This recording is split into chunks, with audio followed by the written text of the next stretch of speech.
नमस्ते। जरा सोचिए, 4,500 साल का इतिहास और वो भी सिर्फ 5 मिनट में। दुनिया के पहले शहरों से लेकर आज के मॉडर्न टेक नेशन तक का सफर। तो तैयार हो जाइए, हम समय के इस लंबे सफर पर निकलने वाले हैं और भारत की इस अविश्वसनीय कहानी को करीब से जानने वाले हैं।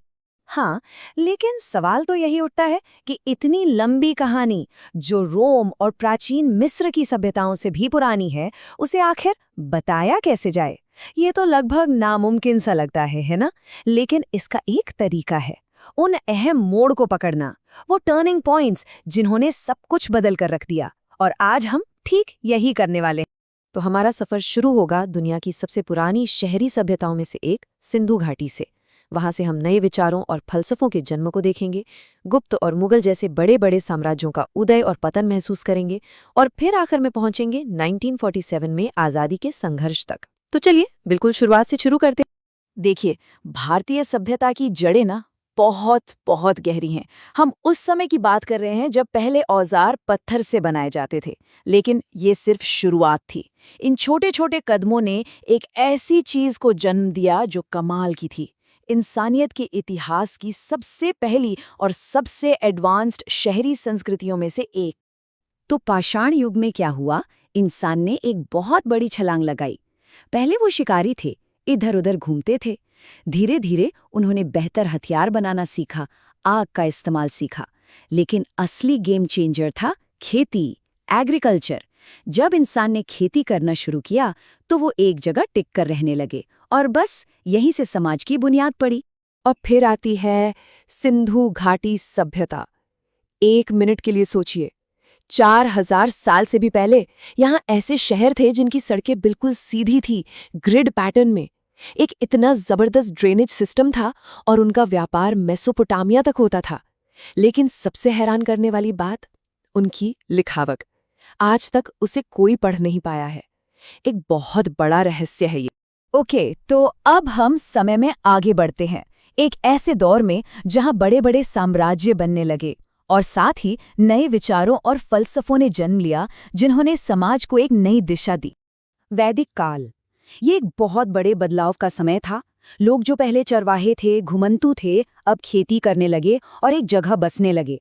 इसी समय पर वर्ण व्यवस्था यानी समाज को काम के आधार पर अलग अलग समूहों में बांटने का सिस्टम शुरू हुआ, और साथ ही पहले बड़े बड़े राज्य, जिन्हें महाजनपद कहते हैं, सामने आए। और फिर आता है भारत का पहला महान साम्राज्य, मौर्य साम्राज्य। शुरू किया चंद्रगुप्त मौर्य ने, लेकिन इसके सबसे प्रसिद्ध शासक थे अशोक।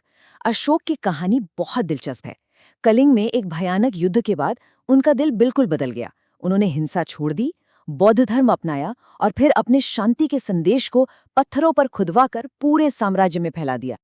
चलिए अब चलते हैं भारत के स्वर्ण युग में। ये एक ऐसा समय था जब विज्ञान, कला, संस्कृति सब अपने चरम पर थे। ऐसा पहले कभी नहीं देखा गया था। और ये सब हुआ गुप्त साम्राज्य के समय में। ये सिर्फ एक नंबर नहीं है, ये एक क्रांति है। शून्य, हाँ, जीरो। इसी दौर में भारत ने दुनिया को शून्य का कॉन्सेप्ट दिया। एक ऐसा आइडिया जिसके बिना आज की गणित, विज्ञान, तकनीक कुछ भी संभव नहीं होता। इस स्वर्ण युग में क्या क्या हुआ?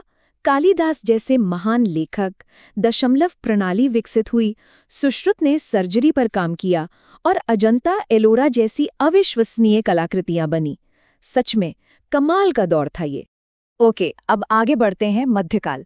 ये एक ऐसा दौर था जहां अलग अलग संस्कृतियां आपस में टकराई भी और घुली मिली भी, और इसने भारत पर एक बहुत गहरी छाप छोड़ी।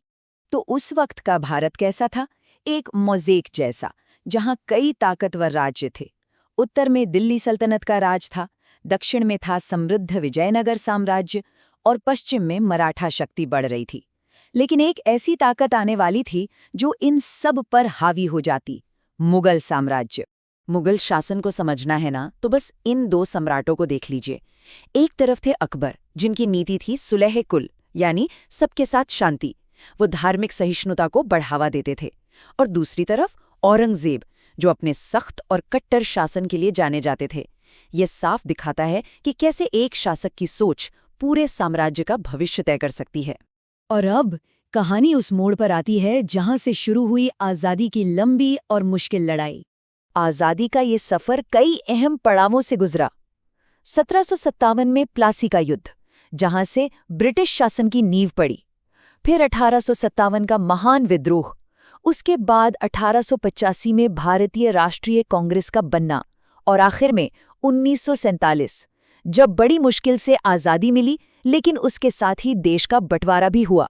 1857 के विद्रोह को अक्सर स्वतंत्रता का पहला संग्राम भी कहा जाता है, और ये एक टर्निंग पॉइंट था। बिल्कुल, इसके बाद ईस्ट इंडिया कंपनी का राज खत्म हो गया और भारत सीधे ब्रिटिश ताज के अधीन आ गया।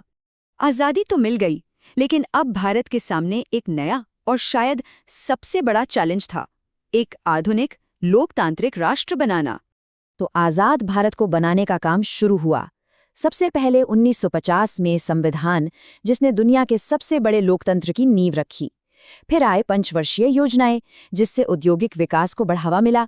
हरित क्रांति ने देश को खाने के मामले में आत्मनिर्भर बनाया, और 1991 के आर्थिक सुधारों ने भारत को वैश्विक अर्थव्यवस्था से जोड़ दिया।